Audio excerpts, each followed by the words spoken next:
എങ്ങനെയാണ് അള്ളാഹുവിനെ നാം സ്നേഹിക്കേണ്ടത്?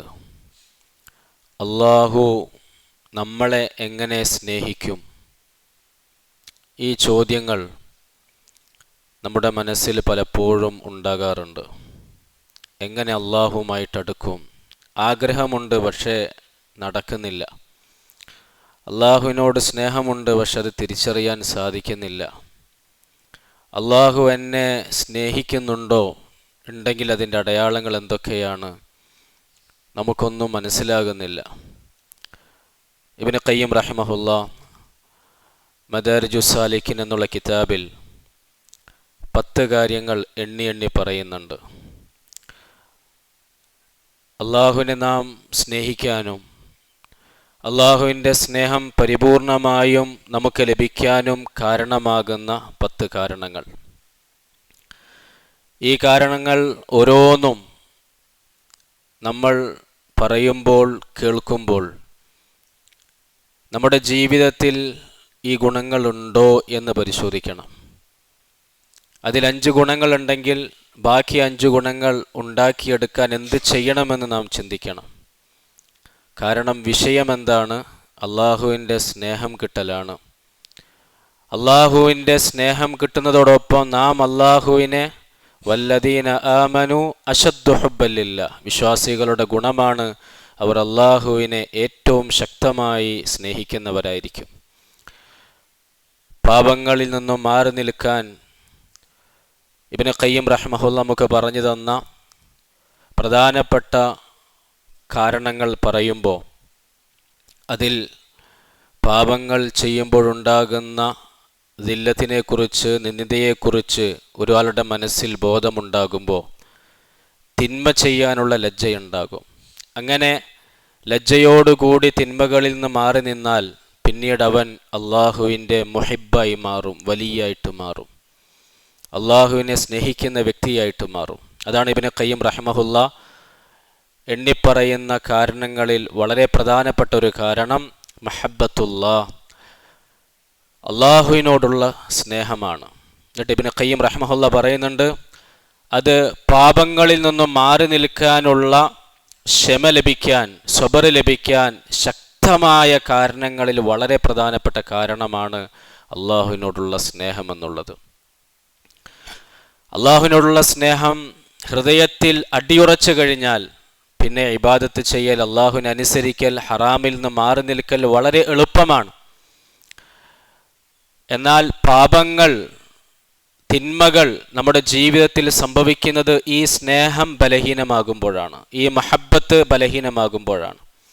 ഇബ്നു ഖയ്യിം റഹിമഹുല്ലാഹ് പറയുന്നുണ്ട്, അള്ളാഹുവിൻ്റെ ശിക്ഷയെ പേടിച്ച് പാപങ്ങളിൽ നിന്ന് മാറി നിൽക്കുന്നവനും അള്ളാഹുവിനോടുള്ള അങ്ങേയറ്റത്തെ സ്നേഹത്തിൻ്റെ പേരിൽ പാപങ്ങളിൽ നിന്ന് മാറി നിൽക്കുന്നവരും തമ്മിൽ വലിയ വ്യത്യാസമുണ്ട്.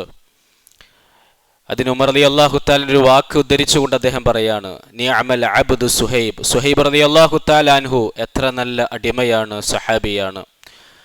ലൗലം യഖഫില്ലാഹ ലം യഅസി, അദ്ദേഹത്തിന് ശിക്ഷ പറഞ്ഞ് നരകമുണ്ടെന്ന് പേടിപ്പിച്ച് അള്ളാഹുവിനെ കുറിച്ച് അങ്ങനെ പേടിപ്പിച്ചിട്ടില്ല എങ്കിലും, അത്തരത്തിലുള്ള പേടിയില്ല എങ്കിലും അദ്ദേഹം അള്ളാഹുവിനെ അനുസരിക്കുമെന്നുള്ളതാണ്. അത് സ്നേഹത്തിൻ്റെ അടയാളമാണ്.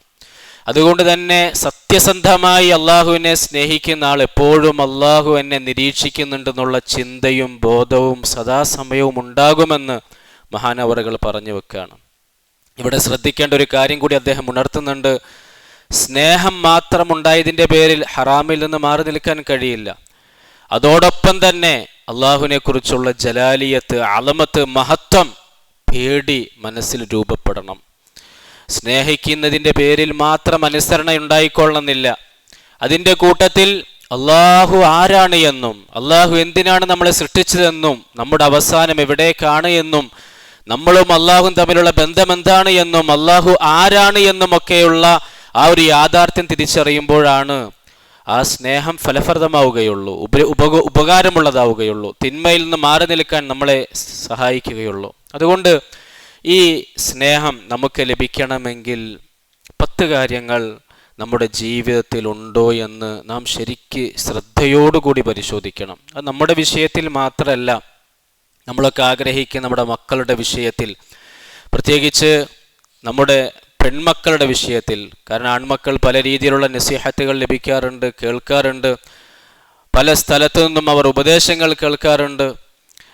യഥാർത്ഥത്തിൽ കൂടുതൽ ഉപദേശങ്ങൾ കേൾക്കേണ്ടത്, നസീഹത്തുകൾ കേൾക്കേണ്ടത് നമ്മുടെ പെൺമക്കളാണ്. കാരണം അവരാണ് അടുത്ത ജനറേഷനെ വാർത്തെടുക്കുന്നത്. അതിലേറ്റവും പ്രധാനപ്പെട്ട പങ്ക് വഹിക്കുന്നവർ പെൺമക്കളാണ്. അതുകൊണ്ടാണ് നബിതങ്ങൾ പറഞ്ഞത്, ഒരാൾക്ക് 3 പെൺമക്കളുണ്ടായി, ആ പെൺമക്കളെ യുഅദ്ദിബുഹുന്ന, അവരെ നല്ല തർബിയത്തിൽ ഇസ്ലാമിൻ്റെ മുഴുവൻ നിയമങ്ങളും പഠിപ്പിച്ച് ആ തർബിയത്തിൽ വളർത്തി വലുതാക്കി അവരോട് കരുണ കാണിച്ച് അവരെ എല്ലാ അർത്ഥത്തിലുമുള്ള രീതിയിൽ അവർക്ക് വേണ്ടി സമ്പത്തും സമയവും ചെലവഴിച്ച് വളർത്തിയെടുത്തു കഴിഞ്ഞാൽ അല്ലാഹു സുബ്ഹാനഹു വ തആല വജബത്ത് ലഹുൽ ജന്ന അൽബത്ത, ഉറപ്പായും അല്ലാഹു തആല സ്വർഗം കൊടുക്കുന്നതാണ്. സ്വർഗം നിർബന്ധമാണെന്നാണ്. ഫലായിൽ കേട്ടപ്പോൾ, മഹത്വം കേട്ടപ്പോൾ സഹാബാക്കൾ, 2 പെൺമക്കളുള്ള സഹാബാക്കൾ എഴുന്നേറ്റെന്ന് ചോദിച്ചു എന്നാണ്. 2 പെൺമക്കളുള്ള ഉപ്പയുടെ അവസ്ഥ എന്താണ്? അവർക്കും ഇതേ പ്രതിഫലമാണ്. ഒരു പെൺകുട്ടിയുള്ള ഉപ്പയുടെ അവസ്ഥ എന്താണെന്ന് വീണ്ടും സഹാബാക്കൾ ചോദിച്ചപ്പോൾ അവർക്കും ഇതേ മഹത്താണ്. അതുകൊണ്ട് പെൺമക്കളുടെ വിഷയത്തിൽ, അവർക്ക് തർബിയത്ത് ചെയ്യുന്ന വിഷയത്തിൽ വളരെയധികം പ്രാധാന്യം നമ്മൾ കൽപ്പിക്കണം. കൂട്ടത്തിൽ അതുപോലെ തന്നെ നമ്മുടെ ആൺമക്കളുടെ വിഷയത്തിലും പ്രാധാന്യം കൊടുക്കണം. അതുകൊണ്ട് ഈ പറയാൻ പോകുന്ന 10 കാരണങ്ങൾ നമ്മൾ ശ്രദ്ധിച്ച് കേൾക്കണം. നമ്മുടെ മക്കൾ അവരുടെ ജീവിതത്തിലുണ്ടോ എന്ന് ശ്രദ്ധിച്ച് കേൾക്കണം. ഒന്നാമത് ഇബ്നു ഖയ്യിം റഹിമഹുല്ലാഹ് പറയുന്നത് ഖിറാഅത്തുൽ ഖുർആൻ ബിത്തദബ്ബുർ വത്തഫഹും ലിമആനി. നമ്മുടെ ജീവിതത്തിൽ ഒരു ദിവസം പോലും നമ്മുടെ കണ്ണ്, ഹൃദയം ഖുർആൻ്റെ ഏടുകൾ വായിക്കാതെ ഉറങ്ങുന്ന അവസ്ഥ ഉണ്ടാകാൻ പാടില്ല. നമ്മൾ കഴിഞ്ഞ ദിവസങ്ങളിങ്ങനെ കണ്ണോടിച്ചു പോയി കഴിഞ്ഞാൽ, എൻ്റെ കഴിഞ്ഞ ഒരാഴ്ച ഞാൻ പരിശുദ്ധ ഖുർആനിൽ നിന്നും എത്ര പേജുകൾ പാരായണം ചെയ്തു, എത്ര സൂറത്തുകൾ ഞാൻ പഠിച്ചു, അർത്ഥം മനസ്സിലാക്കി എന്ന് നാം ഓരോരുത്തരും ചിന്തിച്ചു നോക്കിയ. ഖുർആനുമായിട്ടുള്ള ബന്ധം ദൃഢമാക്കിയാലേ അള്ളാഹുമായിട്ടുള്ള സ്നേഹം നമുക്ക് ദൃഢമാക്കാൻ കഴിയുള്ളൂ. ഖുർആനെ കുറിച്ച് പറഞ്ഞപ്പോൾ ലിയദ്ദബ്ബറു ആയാത്തിഹി, ഖുർആനിൻ്റെ ആയത്തുകളെ കുറിച്ച് ചിന്തിക്കാൻ പറഞ്ഞു. അഫലാ യതദബ്ബറൂനൽ ഖുർആൻ, ഖുർആനെ കുറിച്ച് അവർ ചിന്തിക്കുന്നില്ല എന്ന് അല്ലാഹു തആല ചോദിക്കുന്നുണ്ട്. അബ്ദുല്ലാഹി ഇബ്നു മസ്ഊദ് റളിയല്ലാഹു തആല അൻഹു പറയുന്നുണ്ട്, നിങ്ങൾ ഖുർആൻ അധികമായിട്ട് ഓതണം. അത് ഓതുമ്പോൾ വലാ തൻസുറൂഹു നസ്റദ്ദഖൽ, ഈ താഴ്ന്ന ക്വാളിറ്റിയുള്ള തരം താഴ്ന്ന ഈ ഈത്തപ്പഴങ്ങൾ അറബികൾ സാധാരണ വേസ്റ്റ് കൊട്ടയിലേക്ക് വലിച്ചെറിയുന്നത് പോലെ നിങ്ങളത് ഖുർആൻ അത് വ്യക്തമായി ഓതാതെ, തജ്വീദോട് കൂടി ഓതാതെ, അർത്ഥം ചിന്തിച്ച് ഓതാതെ സ്പീഡിൽ ഓതാൻ പാടില്ല എന്ന് പറയാണ്. വലാ തഹുദ്ദൗഹു ഹാദാ ശഅർ, അതുപോലെ തന്നെ ചില ആളുകൾ പാട്ടുകൾ പാടുന്നത് പോലെ അല്ലെങ്കിൽ പാട്ടുകൾ ആസ്വദിക്കുന്നത് പോലെ, അഥവാ പാട്ടുകൾ പലതിൻ്റെയും അർത്ഥം അറിയില്ല, പക്ഷെ അതിൻ്റെ രീതിയും മ്യൂസിക്കൊക്കെ കേട്ടിട്ട് അതിൽ മതിമറന്ന് നിൽക്കുന്നത് കാണാം. അതുപോലെ നിങ്ങൾ ഖുർആൻ ഓതരുത്. അഥവാ ഈണത്തിൽ ഇങ്ങനെ ഓതിപ്പോവുക, അതിൻ്റെ അർത്ഥം അറിയാതെ പോവുക, ആ അവസ്ഥ ഉണ്ടാകാൻ പാടില്ല. പിന്നെ മസ്ഊദ് റളിയല്ലാഹു തആല പറഞ്ഞു വഹദികു ബിഹിൽ ഖുലൂബ്, ഖുർആൻ ഓതുമ്പോൾ അത് മനസ്സിനൊന്ന് കുലുക്കണം. വൈദാ തുലിയത് അലൈഹിം ആയാതുഹു സാദതുഹും, ഈമാൻ വർദ്ധിക്കണം, ചേഞ്ച് ഉണ്ടാകണം. അതിന് ഖുർആൻ അർത്ഥമറിയാതെ ഓതിയാലും പ്രതിഫലമുണ്ട്. പക്ഷെ നമ്മുടെ മനസ്സിൽ അത് ചേഞ്ച് വരുത്തണമെങ്കിൽ എന്ത് വേണം? ഖുർആൻ്റെ അർത്ഥം അറിയണം. നമ്മൾ ഒരു ദിവസം ഒരു ആയത്തിൻ്റെ അർത്ഥം മനസ്സിലാക്കിയാൽ മതി. ഒരു ദിവസം ഒരു ആയത്തിൻ്റെങ്കിലും, കുറഞ്ഞത് ഒരു ആയത്തെങ്കിലും, അല്ലെങ്കിൽ വരികൾ വെച്ച് കഴിഞ്ഞാൽ ഒരു പേജിൽ 15 ലൈൻ ഉണ്ടെങ്കിൽ ഒരു 5 ലൈൻ അല്ലെങ്കിൽ ഒരു 3 ലൈൻ ഞാൻ ദിവസവും ഖുർആൻ്റെ അർത്ഥം മനസ്സിലാക്കുമെന്നുള്ള ഉറച്ച നിയ്യത്ത് വെക്കണം. കാരണം എന്താന്ന് പറഞ്ഞാൽ അത് അള്ളാഹുവിൻ്റെ സ്നേഹം ലഭിക്കാനുള്ള കാരണം. ഇബ്നു ഖയ്യിം റഹിമഹുല്ലാഹ് പറഞ്ഞു, ഒരാൾ നമുക്ക് കത്തയച്ചിട്ട് ആ കത്തിലുള്ളത് എന്താണെന്ന് നമ്മൾ മനസ്സിലാക്കുന്നില്ല എങ്കിൽ പിന്നെ എന്ത് ബന്ധമായിരിക്കും പിന്നെ അയാളുമായിട്ടുണ്ടാകുക? വാട്സാപ്പിൽ ഒരാൾ നമുക്ക് മെസ്സേജ്, നമ്മളത് നോക്കുന്നു പോലില്ല എങ്കിൽ അയാൾ എന്താ വിചാരിക്കുക? അയാൾ കണ്ടു, മെസ്സേജ് കണ്ടു, പിന്നെ എന്നിട്ടും എന്ത് വായിക്കുന്നില്ല അല്ലെങ്കിൽ അതിന് റീപ്ലൈ ചെയ്യുന്നില്ലെങ്കിൽ വളരെ വിഷമം നമുക്കുണ്ടാകും. അദ്ദേഹം എന്നെ അവഗണിച്ചു എന്നുള്ള ചിന്ത ഉണ്ടാകും. ഖുർആൻ നമുക്ക് അല്ലാഹു തആല അയച്ചു തന്നിട്ട് ആ ഖുർആനോടുള്ള ബന്ധം നമ്മൾ ശരിയാക്കിയിട്ടില്ല എങ്കിൽ എങ്ങനെയാണ് നമുക്ക് അല്ലാഹുമായിട്ട് അടുക്കാൻ സാധിക്കുക? വലാ യകുൻ ഹമ്മു അഹദികും അജ്റസ് ആഖിറ സൂറ, മഹാനവറുകൾ പറയാണ്, ഇബ്നു മസ്ഊദ് റളിയല്ലാഹു തആല പറയാണ്, നിങ്ങൾ ഖുർആൻ ഓതാൻ തുടങ്ങുമ്പോൾ പെട്ടെന്ന് ഇപ്പോൾ സൂറത്തുൽ ബഖറ രാത്രിയിൽ ഓതൽ സുന്നത്താണ്. ഖബറിന്റെ ശിക്ഷയിൽ നിന്ന് രക്ഷപ്പെടാൻ സാധിക്കും. അത് ഓതുന്ന സമയത്ത് തബാറകല്ലദീ ബിയദിഹിൽ മുൽക്ക് ഓതാൻ തുടങ്ങുമ്പോൾ തന്നെ പെട്ടെന്ന് അവസാനിപ്പിക്കുന്ന രീതിയിൽ ഓതരുത്. അത് ഓതി തീരരുതേ. അതിൻ്റെ ഓരോ ആയത്തുകളും അർത്ഥം ചിന്തിച്ച് തജ്വീദോടു കൂടി ഓതാൻ വേണ്ടി നമ്മൾ പരിശ്രമിക്കണമെന്നാണ് അബ്ദുല്ലാഹി ഇബ്നു മസ്ഊദ് റളിയല്ലാഹു തആല അൻഹു പറയുന്നത്. അപ്പോൾ ഒന്നാമത്തത് ഖുർആനുമായിട്ടുള്ള ബന്ധം എങ്ങനെയാണ് എന്ന് നമ്മൾ പരിശോധിക്കുക. രണ്ടാമത് സുന്നത്ത് നമസ്കാരങ്ങൾ നമ്മുടെ ജീവിതത്തിൽ എത്രത്തോളം ഉണ്ട്. അതിൽ ഏറ്റവും പ്രധാനപ്പെട്ട സുന്നത്ത് നിസ്കാരമാണ് മുഅക്കദായ സുന്നത്ത് എന്നാണ് നമ്മൾ പറയുക, ശക്തമായ സുന്നത്ത്. നമ്മൾ എപ്പോഴാണ് നമസ്കാരത്തിലേക്ക് എത്തുക? ഫർദ് നമസ്കാരങ്ങൾ നമ്മൾ എപ്പോഴാണ് നിസ്കരിക്കാറുള്ളത്? പള്ളിയിലേക്ക് കയറി വരുമ്പോൾ ഇമാമ് കൈകെട്ടി കഴിഞ്ഞിട്ടുണ്ടാകും. സുബഹിക്ക് മുമ്പ് 2 റക്അത്ത് സുന്നത്തുണ്ട്, ളുഹറിന് മുമ്പ് കുറഞ്ഞത് 2 റക്അത്തുണ്ട്, മഗ്രിബിന് ശേഷമുള്ള 2 റക്അത്തുണ്ട്, ഇശാക്ക് ശേഷമുള്ള വളരെ പ്രധാനപ്പെട്ട മുഅക്കദായ സുന്നത്തുകളാണ് റവാത്തിബ് സുന്നത്തുകൾ എന്ന് പറയുന്നത്. ആ സുന്നത്ത് നമസ്കാരങ്ങൾ നമ്മുടെ ജീവിതത്തിൽ പാലിച്ചിട്ടില്ല എങ്കിൽ എങ്ങനെയാണ് നമുക്ക് അള്ളാഹുമായിട്ടുള്ള സ്നേഹം ലഭിക്കുക? ഹദീസിൽ അള്ളാഹു തആല അങ്ങനെ തന്നെ പറയുന്നുണ്ട്. വലിയനെ കുറിച്ച്, അള്ളാഹുവിൻ്റെ ഔലിയാക്കളെ കുറിച്ച് പറയുമ്പോൾ വമാ യസാലു അബ്ദി യതഖറബു ഇലയ്യ ബിന്നവാഫിൽ, സുന്നത്തുകളെ കൊണ്ട് അവർ എന്നിലേക്ക് അടുക്കുന്നതാണ്, അങ്ങനെ ഞാൻ അവനെ സ്നേഹിക്കുന്നതാണ്. പിന്നെ അവൻ്റെ കണ്ണ് ഞാനായിട്ട് മാറും, കൈ ഞാനായിട്ട് മാറും, കാല് ഞാനായിട്ട് മാറും. അല്ലാഹു സുബ്ഹാനഹു വതആല ഖുദ്സിയായ ഹദീസിൽ പറയാണ്. നമ്മളൊന്ന് ചിന്തിച്ചു നോക്കിയേ, നമുക്ക് സുന്നത്ത് നമസ്കാരങ്ങളോടുള്ള മനോഭാവം എന്താ? ചെയ്താൽ കൂലി, ചെയ്തിട്ടില്ല എങ്കിൽ അള്ളാഹിൻ്റെ ഭാഗത്ത് നിന്ന് ശിക്ഷയില്ല. അപ്പോൾ ഫർളിനോടുള്ള മഹത്വം പോലും സുന്നത്തിനോടില്ല. ഒരാൾ സുബ്ഹിക്ക് മുമ്പുള്ള 2 റക്അത്ത് സുന്നത്ത് നമസ്കരിച്ചു കഴിഞ്ഞാൽ ഈ ദുനിയാവും ദുനിയാവിൻ്റെ മുഴുവൻ വസ്തുക്കളും ലഭിക്കുന്നതിനേക്കാൾ മഹത്വമാണെന്ന് നബിതങ്ങൾ നമ്മളെ പഠിപ്പിക്കുമ്പോൾ ഇതിൻ്റെ വില നമ്മൾ മനസ്സിലാക്കുക, തിരിച്ചറിയുക നാളെ പരലോകത്തെത്തുമ്പോഴാണ്. നമ്മൾ ആ ദുനിയാവിൻ്റെ എത്രയോ നിസ്സാരമായ കാര്യങ്ങൾ സമ്പാദിക്കാൻ, അല്ലെങ്കിൽ ഉറക്കം ലഭിക്കാൻ, അല്ലെങ്കിൽ ബിസിനസ്സിന് വേണ്ടി, അല്ലെങ്കിൽ മറ്റുള്ള ലഘവിയായ അനാവശ്യമായ കാര്യങ്ങൾക്ക് വേണ്ടിയിട്ടല്ലേ ഈ സുന്നത്ത് നമസ്കാരങ്ങൾ ഒഴിവാക്കുന്നത്. മുഅക്കദായ സുന്നത്ത് നമസ്കാരങ്ങൾ ഒരാൾ ജീവിതത്തിൽ പതിവാക്കി കഴിഞ്ഞാൽ നബിതങ്ങൾ പറഞ്ഞു, മുസ്ലിം റിപ്പോർട്ട് ചെയ്യുന്ന ഹദീസ്, ബനല്ലാഹു ലഹു ബൈതൻ ഫിൽ ജന്ന, അല്ലാഹു തആല സ്വർഗ്ഗത്തിൽ വീട് കൊടുക്കുന്ന. നമുക്ക് ആ സ്വർഗ്ഗത്തിലെ വീട് വേണ്ട, നമുക്ക് ഫർള് നിസ്കരിച്ചാൽ മതി അല്ലേ? ബാക്കിയുള്ള ളുഹറിന് മുമ്പുള്ള 4 റക്അത്ത്, ശേഷമുള്ള 2 റക്അത്ത് അല്ലാഹു നമുക്ക് മനസ്സിലാക്കി തരുമാറാകട്ടെ. ഇത് നമ്മുടെ ജീവിതത്തിലുണ്ടോ എന്ന് പരിശോധിക്കണം ആദ്യം. നമ്മളെ കണ്ടിട്ടല്ലേ മക്കൾ പഠിക്കുക. ഒരു നമ്മൾ മക്കൾക്ക് നസീഹത്തുകൾ കേൾപ്പിച്ചു, അവർക്ക് ഉപദേശങ്ങൾ കൊടുത്തതുകൊണ്ട് കാര്യമായ ഏറ്റവും വലിയ ഉപദേശം എന്ന് പറയുന്നത് മാതാപിതാക്കളുടെ അമലുകളാണ്.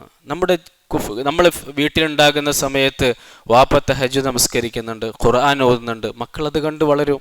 നമ്മൾ വീട്ടിലുണ്ടാകുന്ന സമയത്ത് നമ്മൾ മൊബൈലുകളിലാണ് മുഴുകിക്കൊണ്ടിരിക്കുന്നത്, അനാവശ്യമായ ലഘവിയായ വർത്തമാനങ്ങളിലാണ് മുഴുകുന്നത്, മക്കൾ അത് കണ്ട് വളരും. പിന്നെ മക്കൾ കുറ്റം പറഞ്ഞിട്ട് എന്താ കാര്യം? മൂന്നാമത് ഇബ്നു ഖയ്യിം റഹിമഹുല്ലാഹ് പറഞ്ഞു, നാവും ഹൃദയവും അള്ളാഹുവിൻ്റെ ദിക്ർ കൊണ്ട് എപ്പോഴും സജീവമാകണം. മുനാഫിക്കീങ്ങളുടെ ഗുണമാണ് അവർ അള്ളാഹുവിനെ കുറച്ച് മാത്രമേ ഓർക്കുകയുള്ളൂ എന്നുള്ളത്. അപ്പോൾ മുനാഫിക്കീങ്ങളുടെ ഗുണത്തോടു കൂടി നമ്മൾ ജീവിക്കുകയാണെങ്കിൽ എങ്ങനെയാണ് നമുക്ക് അള്ളാഹിൻ്റെ സ്നേഹം ലഭിക്കുക? ഉസ്കുറുല്ലാഹ ദിക്റൻ കസീറ, എപ്പോഴും അള്ളാഹുവിനെ കുറിച്ച് ഓർക്കാനാണ്. നമ്മളെ സ്നേഹിക്കുന്ന ആളെക്കുറിച്ച് നമുക്ക് ഓർമ്മയില്ല എങ്കിൽ നമ്മൾ എങ്ങനെയാണ് ആ അള്ളാഹുവിനെ സ്നേഹിച്ചു എന്ന് പറയാ? അള്ളാഹു തആല പറയുന്നുണ്ടല്ലോ, എന്നെ ഒരാൾ മനസ്സിലോർത്താൽ ഞാൻ അവനെ മനസ്സിൽ ഓർക്കുന്നതാണ്. നമ്മൾ ഓർക്കുന്നില്ലെങ്കിൽ അള്ളാഹു എങ്ങനെ നമ്മൾ ഓർക്കും? എന്നെ ഒരാൾ വലിയൊരു സദസ്സിൽ വെച്ച് ഓർത്തു കഴിഞ്ഞാൽ ഇതിനേക്കാൾ വലിയ സദസ്സിൽ, മലക്കുകളുടെ സദസ്സിൽ ഞാൻ അവനെ ഓർക്കുമെന്നാണ്. നമ്മൾ അങ്ങനെ പറയുന്നില്ല എങ്കിൽ, അള്ളാഹുവിനെ കുറിച്ച് പറയുന്നില്ല എങ്കിൽ എങ്ങനെയാണ് അള്ളാഹുവിന് നമ്മളോട് സ്നേഹം ഉണ്ടാകുക? എങ്ങനെയാണ് നമുക്ക് അള്ളാഹുവിനോട് സ്നേഹം ഉണ്ടാകുക? നാലാമത്തെ കാര്യം, നമ്മുടെ ജീവിതത്തിൽ എല്ലാത്തിനേക്കാളും നമ്മൾ താല്പര്യം കൊടുക്കേണ്ടത് അള്ളാഹുവിൻ്റെ ഇച്ഛകൾക്കും അനുസരണയിലായിരിക്കണം. നമ്മുടെ ജീവിതത്തിൽ എത്ര തവണ എൻ്റെ റബ്ബിൻ്റെ കൽപ്പനയെ താല്പര്യത്തേക്കാൾ നമ്മുടെ താല്പര്യത്തിന് പരിഗണന കൊടുത്തിട്ടുണ്ടെന്ന് ഒരുപാടുണ്ടാകും. പലിശ ഹറാമാണെന്നറിഞ്ഞിട്ടും, വട്ടി ഹറാമാണെന്നറിഞ്ഞിട്ടും, ഗീബത്തും നമീമത്തും ഹറാമാണെന്നറിഞ്ഞിട്ടും, അന്യ സ്ത്രീ പുരുഷന്മാരുമായിട്ടുള്ള കൊഞ്ചിക്കൊഴഞ്ഞുള്ള സംസാരങ്ങളും മുലാഖാത്തുകളും ഹറാമാണെന്നറിഞ്ഞിട്ടും അള്ളാഹുവിൻ്റെ താല്പര്യത്തിനാണോ നമ്മൾ പ്രാധാന്യം കൊടുക്കുന്നത്, അതെല്ലാം നമ്മുടെ ഇച്ഛകൾക്കാണോ എന്ന് നമ്മൾ ഓരോരുത്തരും ചിന്തിക്കുക. 7 കാര്യങ്ങൾ അള്ളാഹു തആല ഖുർആനിൽ എടുത്തു പറയുന്നുണ്ട്. നമുക്ക് ഏറ്റവും അടുപ്പമുള്ള കാര്യം, ഒന്ന് നമ്മുടെ മാതാപിതാക്കൾ, പിന്നെ നമ്മുടെ മക്കൾ, പിന്നെ നമ്മുടെ ഫാമിലി, സഹോദരങ്ങൾ, ഭാര്യമാർ, എന്നിട്ട് വീണ്ടും എടുത്ത് പറയുന്നുണ്ട് നമ്മുടെ കുടുംബം. ഇതൊക്കെ നമുക്ക് പ്രിയപ്പെട്ടതാണ്, ഫാമിലി വളരെ പ്രധാനപ്പെട്ടതാണ്. അതിൻ്റെ കൂട്ടത്തിൽ അല്ലാഹു തആല പറഞ്ഞു സമ്പത്ത്, കച്ചവടം. ഈ 7 കാര്യങ്ങൾ നമ്മൾ അതിലിങ്ങനെ മുഴുകിക്കിടക്കാണ്. ഇതിനേക്കാൾ നമുക്ക് അള്ളാഹും അള്ളാഹു റസൂലായിരിക്കണം ഇഷ്ടപ്പെട്ടത്. അഹബ്ബ ഇലൈക്കും മിനല്ലാഹി. ഈ 7 വസ്തുക്കളേക്കാൾ അള്ളാഹുവിനെ നമ്മൾ സ്നേഹിക്കുന്ന അവസ്ഥ ഉണ്ടാകണമെന്ന് പരിശുദ്ധ ഖുർആനിൽ അള്ളാഹു നമ്മളെ ഓർമ്മപ്പെടുത്താണ്. 5-മതായി അള്ളാഹുവിനെ നമ്മൾ കടുപ്പുണ്ടാകണമെങ്കിൽ അള്ളാഹുവിൻ്റെ പേരുകളെ കുറിച്ച് നമ്മൾ മനസ്സിലാക്കണം. അള്ളാഹുവിൻ്റെ സിഫാത്തുകൾ, വലില്ലാഹിൽ അസ്മാഉൽ ഹുസ്ന, അള്ളാഹുവിന് നല്ല പേരുകളുണ്ട്. അള്ളാഹുവിൻ്റെ പേരുകൾ കേൾക്കുമ്പോൾ അതിനോടുള്ള അളമത്ത് നമുക്ക് വരാറില്ല. എന്താ കാരണം? ആ പേരുകളുടെ അർത്ഥം നമുക്കറിയില്ല. 100 പേരുകളുണ്ട്, ആ പേരുകൾ എന്താണെന്ന് നമുക്കറിയില്ല, അതിൻ്റെ അർത്ഥം നമുക്കറിയില്ല. അള്ളാഹുവിനെ നമുക്ക് മനസ്സിലാക്കാനുള്ള മാർഗങ്ങളിൽ വളരെ പ്രധാനപ്പെട്ട ഒരു മാർഗം അള്ളാഹുവിൻ്റെ പേരുകൾ മാത്രമാണ്. അള്ളാഹുവിൻ്റെ സിഫാത്തുകളിൽ പുറമെ അള്ളാഹുവിൻ്റെ പേരുകൾ നമ്മൾ പഠിക്കണം. അത് പഠിച്ചു കഴിഞ്ഞാൽ അള്ളാഹുവുമായിട്ടുള്ള സ്നേഹം നമുക്കുണ്ടാകും. നമ്മൾ സ്നേഹിക്കുന്ന ഒരാളുടെ പേര് പോലും നമുക്കറിയില്ല എങ്കിൽ എങ്ങനെയാണ് അദ്ദേഹത്തെ നാം സ്നേഹിക്കുന്നുണ്ടെന്നറിയാം? എൻ്റെ ഉപ്പാടെ പേര് അറിയാതിരിക്കുമോ? എത്ര പേരുണ്ടായാലും നമുക്കറിയില്ലേ? എൻ്റെ ഉമ്മയുടെ പേരറിയില്ലേ? എൻ്റെ 10 സഹോദരങ്ങളുണ്ട്, അതിൽ 5 പേര് മാത്രം ഓർമ്മയുള്ളൂ, അങ്ങനെ ഉണ്ടാവോ? ഇല്ലല്ലോ. നമുക്ക് അള്ളാഹുവിൻ്റെ പേരുകൾ അറിയേണ്ട. നമ്മൾ അള്ളാഹുവിനെ സ്നേഹിക്കുന്നുണ്ട് എന്നുള്ളതിൻ്റെ അടയാളം എന്താ? അള്ളാഹുവിൻ്റെ പേരുകൾ നമ്മൾ പഠിക്കണം, അതിൻ്റെ അർത്ഥം നമ്മൾ പഠിക്കണം, അത് വെച്ച് നമ്മൾ ദുആ ചെയ്യണം. അള്ളാഹുവിൻ്റെ കൽപ്പനയാണ്. 6-മത്തെ ഗുണം, അള്ളാഹു നമുക്ക് ചെയ്തുകൊണ്ടിരിക്കുന്ന അനുഗ്രഹങ്ങളെ നാം തിരിച്ചറിയണം എന്നുള്ളതാണ്. അത് തിരിച്ചറിഞ്ഞു കഴിഞ്ഞാൽ എല്ലാ ദിവസവും നമ്മൾ കാണുന്നുണ്ടാകും സുഖമില്ലാതെ കിടക്കുന്നവർ, കാഴ്ചയില്ലാതെ നടക്കുന്നവർ, കാലില്ലാതെ ജീവിക്കുന്നവർ, വലിയ രോഗങ്ങൾക്ക് അടിമപ്പെട്ട് കഴിയുന്നവർ, വലിയ ദാരിദ്ര്യം, അതായത് നമ്മളെക്കാളും അനുഗ്രഹങ്ങൾ കുറഞ്ഞവരെ നമുക്ക് കാണാറുണ്ടല്ലോ. ആ സമയത്ത് അള്ളാഹു നമുക്ക് ചെയ്ത അനുഗ്രഹങ്ങൾ നമുക്ക് ഓർമ്മ വരാറുണ്ടോ എന്ന് നാം ഓരോരുത്തരും നമ്മളെക്കുറിച്ച് ചിന്തിക്കണം. നമ്മൾ എന്ത് പറയും? ഇത് അള്ളാഹു തന്ന അനുഗ്രഹമാണ്. ഒരു അറാബിയോട് വലിയ ഒരുപാട് ആടുകളെ മേച്ചു കൊണ്ടുപോയപ്പോൾ ലിമൻ ഹാദൽ മാൽ, ഇത് ആരുടേതാണെന്ന് ചോദിച്ചപ്പോൾ ആ അറാബിയായ മനുഷ്യൻ പറഞ്ഞു ലില്ലാഹി ഫി യദി, അള്ളാഹുവിൻ്റെതാണ്, അള്ളാഹു എനിക്ക് തന്നതാണ്. എപ്പോഴും നമ്മുടെ മനസ്സിൽ ആ ഒരു ചിന്ത ഉണ്ടാകണം. 7-മതായി വളരെ പ്രധാനപ്പെട്ട, അള്ളാഹുവിൻ്റെ മുമ്പിൽ നമ്മുടെ മനസ്സ് നാം ചെറുതാക്കണം. അള്ളാഹുവാണ് വലുത്. നമ്മൾ എത്ര അമലുകൾ ചെയ്താലും അള്ളാഹു ചെയ്ത അനുഗ്രഹങ്ങൾക്ക് പകരമാവുകയില്ല എന്നുള്ള ചിന്ത ഉണ്ടാകണം. സയ്യിദുൽ ഇസ്തിഗ്ഫാർ നബിതങ്ങൾ നമ്മളെ പഠിപ്പിക്കുമ്പോൾ വളരെ പ്രധാനപ്പെട്ട ഒരു കാര്യം നമ്മൾ ആ ദുആയിൽ പറയാറുണ്ട്. അബൂ ഉലക ബിനിഅമതിക അലയ്യ വ അബൂ ബിദംബി. എന്താ അർത്ഥം? അള്ളാഹു, നീ എനിക്ക് ചെയ്തെന്ന അനുഗ്രഹങ്ങളെ ഞാൻ സമ്മതിക്കുകയാണ്. നീ അനുഗ്രഹങ്ങൾ ചെയ്തു തന്നിട്ടുണ്ട്. വ അബൂ ബിദംബി, ആ അനുഗ്രഹങ്ങൾ ഉള്ളതോടൊപ്പം തന്നെ എൻ്റെ പാപത്തെയും ഞാൻ സമ്മതിക്കുകയാണ്. ഈ ഒരു മനോഭാവം നമുക്ക് ഉണ്ടാക്കിയെടുക്കണം എന്നുള്ളതാണ്. അപ്പോൾ അള്ളാഹുവിൻ്റെ സ്നേഹം നമുക്ക് ലഭിക്കാൻ കാരണമാകും. എപ്പോഴും വിനയമുള്ളവരായിട്ട് മാറുക, അഹങ്കാരികളാകാതിരിക്കുക. 8-മത്തെ ഗുണം, നമ്മൾക്ക് ഒരാളോട് സ്നേഹം ഉണ്ടെങ്കിൽ പലപ്പോഴും നമ്മൾ ഒറ്റയ്ക്ക് സംസാരിക്കാൻ ആഗ്രഹിക്കും, ഒറ്റയ്ക്ക് ചെലവഴിക്കാൻ ആഗ്രഹിക്കും. നമ്മൾ സ്നേഹിക്കും നമ്മുടെ ഭാര്യ, നമ്മുടെ മക്കൾ, അവരായിട്ട് നമുക്കൊരു പ്രത്യേക ഒരു റൂം, പ്രത്യേക ഒരു വീട്, പ്രത്യേക ഒരു വാഹനം, നമ്മുടെ ജ്യേഷ്ഠന്മാരുണ്ടാകും, അനിയന്മാരുണ്ടാകും, മാതാപിതാക്കളുണ്ടാകും, അവരായിട്ട് സ്വകാര്യ നിമിഷങ്ങൾ പങ്കുവെക്കാൻ ആഗ്രഹിക്കും. ചിലപ്പോൾ ഉപ്പയോടൊപ്പം സ്വകാര്യ നിമിഷങ്ങൾ പങ്കുവെക്കാൻ ആഗ്രഹിക്കും. നമ്മൾ മനുഷ്യരാണ്, അങ്ങനെ നമ്മൾ ആഗ്രഹിക്കാറുണ്ട്. നമ്മൾ ഏറ്റവും കൂടുതൽ സ്നേഹിക്കേണ്ട, നമ്മളെ ഉമ്മയേക്കാൾ 100 ഇരട്ടി സ്നേഹിക്കുന്ന നമ്മുടെ റബ്ബ്, ആ റബ്ബുമായിട്ട് നമ്മൾ ഒറ്റയ്ക്ക് എത്ര നിമിഷങ്ങൾ പങ്കുവെക്കാൻ നമ്മൾ ആഗ്രഹിക്കും. പ്രത്യേകിച്ച് തഹജ്ജുദിൻ്റെ സമയങ്ങൾ, അല്ലാഹു 1-ാം ആകാശത്തേക്ക് ഇറങ്ങി വരും, എന്ത് ചോദിച്ചാലും തരാമെന്ന് പറയുന്ന ആ സമയം നമ്മൾ തിരഞ്ഞെടുക്കാറുണ്ടോ എന്നാണ്. അപ്പോൾ അള്ളാഹുമായിട്ട് നബിതങ്ങൾ എപ്പോഴും നബിതങ്ങളുടെ ജീവിതത്തിൽ കൂടുതൽ രഹസ്യ ജീവിതത്തിൽ അല്ലെങ്കിൽ രാത്രി കാലങ്ങളിൽ അള്ളാഹുമായിട്ട് സമയം കണ്ടെത്തും. ഔലിയാക്കൾ, സഹാബാക്കൾ, താബിഈങ്ങളുടെ ജീവിതം അങ്ങനെ തന്നെയായിരുന്നു. അവർ കൂടുതൽ അള്ളാഹുമായിട്ടുള്ള രഹസ്യ സംഭാഷണം വർദ്ധിപ്പിക്കുമായിരുന്നു. നമ്മളത് വർദ്ധിപ്പിക്കുമ്പോഴാണ് അള്ളാഹുവിൻ്റെ സ്നേഹം നമുക്ക് ലഭിക്കുകയുള്ളൂ. 9-മത്തെ ഗുണം, അള്ളാഹു സ്നേഹിക്കുന്ന സ്വാലിഹീങ്ങളുണ്ട്, മുത്തഖീങ്ങളുണ്ട്, ഉലമാക്കളുണ്ട്, ആബിദീങ്ങളുണ്ട്. അവരുമായിട്ട് നമ്മൾ എപ്പോഴും സഹവാസം ഉണ്ടാകണം എന്നാണ്. അവരുമായിട്ടുള്ള സഹവാസം ഉണ്ടായിക്കഴിഞ്ഞാൽ അവർ പറയുന്ന കാര്യങ്ങൾ നമ്മുടെ ജീവിതത്തിൽ വല്ലാതെ എഫക്റ്റ് ചെയ്യുമെന്ന് ഇബ്നു ഖയ്യിം റഹ്മഹുല്ലാ പറയാണ്. 10-മത്തെ കാര്യം, മുബാഅദത്തു കുല്ലി സബബിൻ യഹൂലു ബൈനൽ ഖൽബി വബൈന അല്ലാഹ്. അള്ളാഹുവും അള്ളാഹുവിൻ്റെ ഇടയിലും മറയായി നിൽക്കുന്ന എന്തെല്ലാം ഉണ്ട് അതൊക്കെ വലിച്ചെറിയണമെന്ന. നമ്മൾ കച്ചവടത്തിൽ ഇങ്ങനെ മുഴുകിയിരിക്കണം. ആ സമയത്ത് ബാങ്ക് കൊടുത്തിട്ട് നമുക്ക് പള്ളിയിൽ പോകാൻ സാധിക്കുന്നില്ല എങ്കിൽ നമ്മൾ ചിന്തിക്കണം, ഞാൻ എന്താണ് തിരുത്തേണ്ടത്. നമ്മൾ മൊബൈലിലാണ്, മൊബൈൽ മുഴുകിയിട്ട് നമ്മൾ പള്ളിയിൽ പോകാൻ സാധിക്കുന്നില്ല എങ്കിൽ നമുക്ക് മറയാകുന്ന, അള്ളാഹുമായിട്ടുള്ള ബന്ധത്തെ മറയാക്കുന്ന എന്തെല്ലാം സാഹചര്യങ്ങളുണ്ടോ ആ സാഹചര്യങ്ങളെ നമ്മൾ ഒഴിവാക്കാൻ ശ്രമിച്ചു കഴിഞ്ഞാൽ തീർച്ചയായും നമുക്ക് അള്ളാഹുവിൻ്റെ സ്നേഹം ലഭിക്കും, അള്ളാഹുവുമായി അടുക്കാൻ സാധിക്കുമെന്ന് ഇബ്നു ഖയ്യിം റഹ്മഹുല്ല പറയാണ്. അള്ളാഹു തആല അമൽ ചെയ്യാൻ തൗഫീഖ് തരുമാറാകട്ടെ. അള്ളാഹു നമ്മളെ ഈ 10 കാര്യങ്ങൾ അനുസരിക്കുന്നവരാക്കുമാറാകട്ടെ. നമ്മുടെ മക്കളെയും അള്ളാഹു തആല അത്തരത്തിലാക്കുമാറാകട്ടെ. അങ്ങനെ അള്ളാഹുവുമായി കൂടുതൽ അടുക്കാനും അള്ളാഹുവിൻ്റെ സ്നേഹം കരസ്ഥമാക്കാനും ഒക്കെ അള്ളാഹു നമുക്ക്